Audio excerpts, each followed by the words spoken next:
seni rupa dan desain, arsitektur, seni pertunjukan, bahasa, dan sistem teknologi.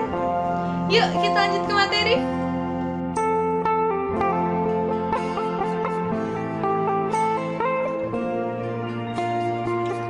Nah, teman-teman, suku Dayak itu punya destinasi wisata loh. Namanya itu Desa Wisata Pampang. Desa ini berjarak 40 km dari kota Samarinda. Dan desa ini dihuni oleh 800 anggota suku Dayak Kenya. Salah satu suku Dayak yang melegenda karena ketangguhannya. Setiap hari Minggu, tepatnya pukul 1 siang hingga 3 sore waktu Indonesia Tengah, kita bisa menyaksikan 10 pertunjukan seni tari khas Dayak yang dipertunjukkan di Lamin. Lamin merupakan rumah adat dari Kalimantan Timur. Tarian yang ditampilkan itu seperti tari Nyelama Sakai atau tarian untuk menyambut tamu. Selanjutnya ada tari Papaga. Tari Papaga ini melambangkan perangkap yang sengaja dibuat untuk menjepit kepala burung pipit pemakan bulir padi di ladang.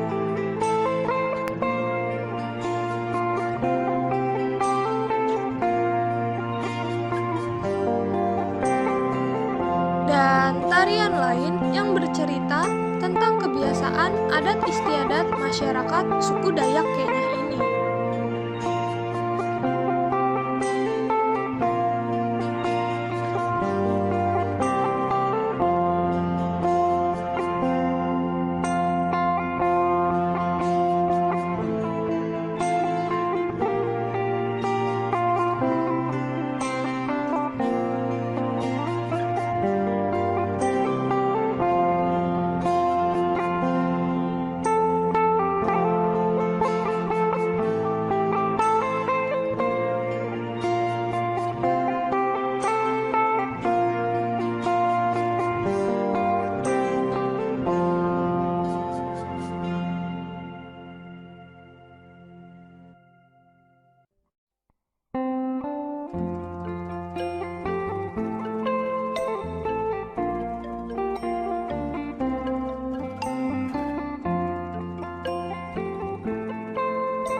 Desa Pampang ini, para gadis Dayak Kenya membuat cindera mata seperti gelang, kalung, dompet, dan tas yang terbuat dari manik-manik dan bambu.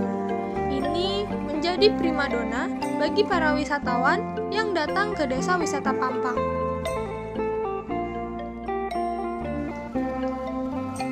Nah, teman-teman, kalian tahu nggak sih sebetulnya Dayak itu bukanlah nama sebuah suku loh. Sebenarnya, kata Dayak itu berasal dari kata Daya yang artinya hulu, untuk menyebutkan masyarakat yang tinggal di pedalaman atau masyarakat perburuan yang jauh dari kehidupan kota. Sebagian besar orang Dayak berdiam di wilayah Kalimantan Tengah, Kalimantan Timur, Kalimantan Barat, serta sebagian kecil di Kalimantan Selatan. Suku Dayak terdiri atas beberapa sub-suku bangsa, antara lain Iban, Maanyan, Ngaju, Kenya, Lawangan, Murut, dan sebagainya. Sebelum abad 20, secara keseluruhan, suku Dayak belum mengenal agama Samawi, baik itu Islam maupun agama yang lainnya. Yang menjadi kepercayaan mereka hanyalah kepada leluhur, binatang-binatang, batu-batuan, serta isyarat alam yang mereka tafsirkan mirip seperti agama Hindu kuno. Dalam kehidupan sehari-harinya, mereka mempercayai macam-macam pantangan sesuai dengan tanda dari alam.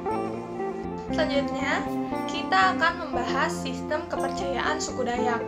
Kepercayaan yang dianut adalah kaharingan atau pribumi. Kata kaharingan diambil dari danum kaharingan yang berarti air kehidupan. Masyarakat Dayak percaya pada roh-roh, yaitu Sang Hyang Nayu-Nayu adalah roh baik, Taloh Kambe adalah roh jahat. Upacara adat dalam masyarakat Dayak yaitu seperti yang pertama ada upacara tiwah. Tiwah sendiri adalah ritual yang dilaksanakan untuk mengantarkan tulang orang yang sudah meninggal ke sandung yang sudah dibuat. Sandung adalah tempat semacam rumah kecil yang memang dibuat khusus untuk mereka yang sudah meninggal dunia. Selanjutnya, ada upacara laluhan. Upacara laluhan ini adalah upacara yang diadakan menjelang peperangan dengan suku lain. Ini adalah fotonya. Namun, sampai saat ini, upacara laluhan masih diselenggarakan meski sudah tidak ada perang. Tapi, sekarang diadakannya hanya sebagai atraksi budaya seni. Dalam upacara ini, properti yang digunakan adalah senjata-senjata tradisional. Sekarang kita akan membahas sistem sosial suku Dayak nih teman-teman. Sistem sosial suku Dayak yaitu bilateral atau ambilineal, yaitu menarik garis hubungan masyarakat melalui laki-laki dan sebagian perempuan. Perkawinan yang ideal menurut suku Dayak adalah perkawinan dengan saudara sepupu yang kakeknya saudara sekandung atau hajanen dalam bahasa Ngaju. Masyarakat Dayak tidak melarang gadis-gadis mereka menikah dengan laki-laki bangsa lain, asalkan laki-laki itu tunduk dengan adat istiadat yang sudah berlaku. Selanjutnya, kita akan membahas tentang seni rupa dan desain. Yang pertama itu ada seni ukir. Ini fotonya. Kesenian berupa ukiran pada hulu mandau yang terbuat dari kayu maupun tanduk rusa, sarung mandau, patung, perisai, dan sumpit. Semua ukiran-ukiran tersebut memiliki nama dan makna tersendiri. Selanjutnya, ada seni lukis atau tato. Kesenian berupa seni lukis seluruh badan atau tato dengan menggunakan alat yang disebut tutang atau cacah yang dilakukan dengan sangat teliti dan hati-hati. Makna tato bagi suku Dayak merupakan tradisi yang tidak boleh dibuat sesuka hati, status sosial seseorang dalam masyarakat, serta sebagai bentuk penghargaan suku terhadap kemampuan seseorang. Oleh karena itu, ada peraturan tertentu dalam pembuatan tato, baik pilihan gambarnya, struktur sosial seseorang yang memakai tato tersebut, maupun penempatan tatonya. Meskipun demikian, secara realitasnya, tato memiliki makna sama dalam masyarakat Dayak, yakni sebagai obor dalam perjalanan seseorang menuju alam keabadian setelah kematian.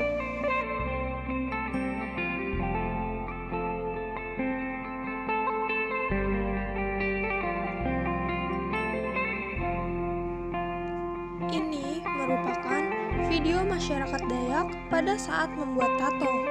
Bahan yang digunakan untuk membuat tato merupakan bahan alami yang diambil langsung dari alam. Jadi, hasil akhir tato yang dibuat oleh masyarakat suku Dayak warnanya sangat pekat karena menggunakan bahan-bahan alami yang diambil langsung dari alam. Selanjutnya, kita akan membahas pakaian adat suku Dayak. Pakaian adat suku untuk wanita dinamakan ta'a dan untuk para lelakinya bernama sapei sapak. Biasanya, pakaian adat tersebut digunakan pada saat acara besar dan menyambut tamu agung. Ta'a sendiri terdiri dari da'a, yaitu semacam ikat kepala yang terbuat dari pandan. Ini fotonya. Dan umumnya digunakan untuk orang tua. Baju yang mereka kenakan disebut sapei inok dan bawahannya berupa rok yang disebut dengan ta'a. Baik atasan maupun bawahan, semua dihiasi dengan manik-manik agar terlihat cantik. Wanita yang memakai ta'a ini biasanya dilengkapi dengan ulek atau hiasan kalung manik sampai bawah dada. Sedangkan untuk para lelaki masyarakat Dayak mengenakan pakaian yang disebut dengan sapei sapak dengan corak dan motif yang hampir sama dengan pakaian adat perempuan Dayak. Namun, pada sapei sapak, atasan dibuat rompi dan bawahannya cawat yang disebut abet kaok. Umumnya, para pria Dayak melengkapi penampilan mereka dengan mandau terikat pada pinggang mereka. Jika Anda melihat ada yang memakai pakaian adat yang bercorak enggang atau harimau, berarti yang memakainya adalah keturunan bangsawan. Tetapi, jika Anda memakai motif tumbuhan, berarti Anda adalah orang biasa. Pada umumnya, pakaian adat suku Dayak kebanyakan diambil dari motif kehidupan binatang ataupun alam. Selanjutnya, kita akan membahas arsitektur rumah adat suku Dayak.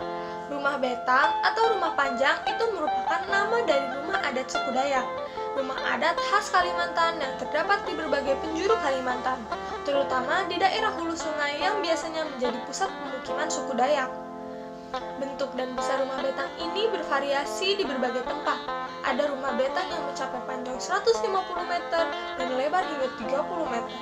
Umumnya, rumah betang dibangun dalam bentuk panggung dengan ketinggian 3 hingga 5 meter dari tanah. Tingginya bangunan rumah betang ini untuk menghindari datangnya banjir pada musim penghujan yang mengancam daerah di hulu sungai di Kalimantan. Beberapa unit pemukiman bisa memiliki rumah betang lebih dari satu buah, tergantung dari besarnya rumah tangga anggota komunitas hunian tersebut. Setiap rumah tangga atau keluarga menempati satu bilik ruangan yang disekat-sekat di rumah betang yang besar tersebut. Ini merupakan contoh foto-foto rumah betang. Panjang sekali, bukan? Selanjutnya, kita akan membahas tentang seni pertunjukan. Yang pertama itu ada tarian suku Dayak. Yuk kita lihat tariannya.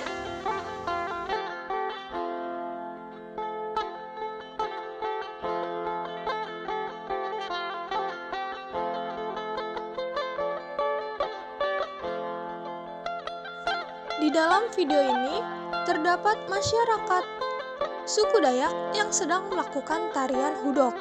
Tarian hudok sendiri merupakan tarian persembahan kepada bumi dan ritual permohonan kepada Yang Maha Kuasa agar hasil pertanian mereka diberikan hasil yang melimpah ruah dan menjadi salah satu cara untuk mengucap syukur. Tarian ini dilakukan selama 1 bulan penuh.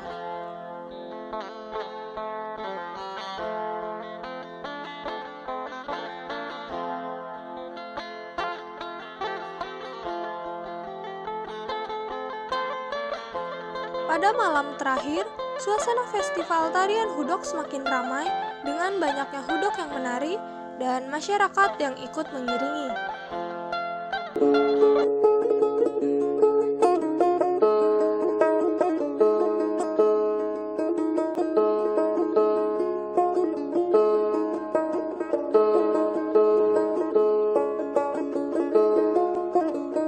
Nah, selanjutnya itu ada tarian Kancat Papatai. Tarian Kancat Papatai ini merupakan tarian perang yang bercerita tentang seorang pahlawan Dayak Kenya yang sedang berperang melawan musuhnya. Gerakan tarian ini sangat lincah, gesit, penuh semangat, dan kadang-kadang diikuti oleh pekikan si penari. Dalam tari Kancat Papatai ini, penari memakai pakaian tradisional suku Dayak Kenya lengkap dengan peralatan perang seperti mandau, perisai, dan baju perang. Tarian ini diiringi dengan lagu sakpaku dan hanya menggunakan alat musik sampe.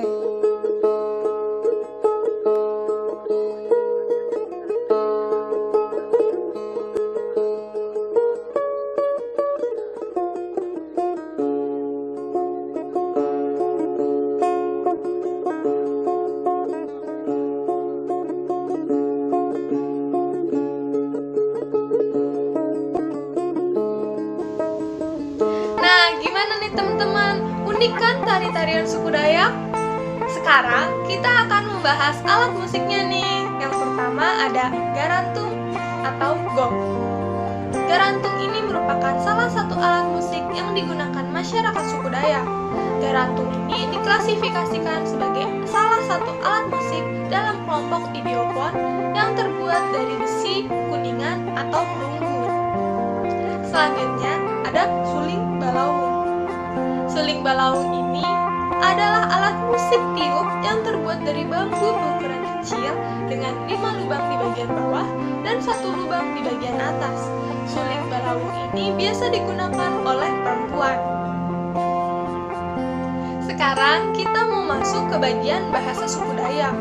Bahasa suku Dayak menggunakan bahasa Indonesia, bahasa Maanyan, dan bahasa Ngaju sebagai bahasa yang digunakan dalam kesehariannya. Sebagai contoh, saya mengambil beberapa kata. Gatawu atau gantau itu berarti kanan, sambil yang artinya kiri, huma yang berarti rumah, manaju yang berarti berjalan, dan urung dalam bahasa Jawa artinya belum, sedangkan dalam bahasa Dayak, urung berarti hidup. Selanjutnya, kita akan membahas sistem teknologi. Alat perlengkapan hidup yang dimiliki oleh suku Dayak yang antara lain adalah klupi. Klupi adalah alat tradisional yang cukup besar dan berat. Klupi ini untuk memproduksi tebu. Dan untuk menggunakan klupi ini membutuhkan sekitar 5-7 orang. Hal ini karena klupi terbuat dari batang pohon yang utuh. Selain batang pohon tersebut, ada juga beberapa potong kayu yang ada di tubuh pohon yang berfungsi sebagai tuas pemutar untuk memeras tebu. Selanjutnya, ada balayung. Balayung ini kegunaannya untuk menebang kayu atau memotong kayu yang keras. Selanjutnya, ada butah atau ungkit. Butah atau ungkit ini sebagai alat atau tempat untuk membawa alat-alat pertanian seperti kapak, parang, layung, dan lain-lain. Dan juga digunakan untuk membawa hasil-hasil pertanian tanaman galangan seperti ubi kayu, talas, dan lain-lain. Selanjutnya, ada tatujah. Tatujah ini kegunaannya untuk membuat lubang di tanah pesawahan yang basah atau berair untuk menanam padi.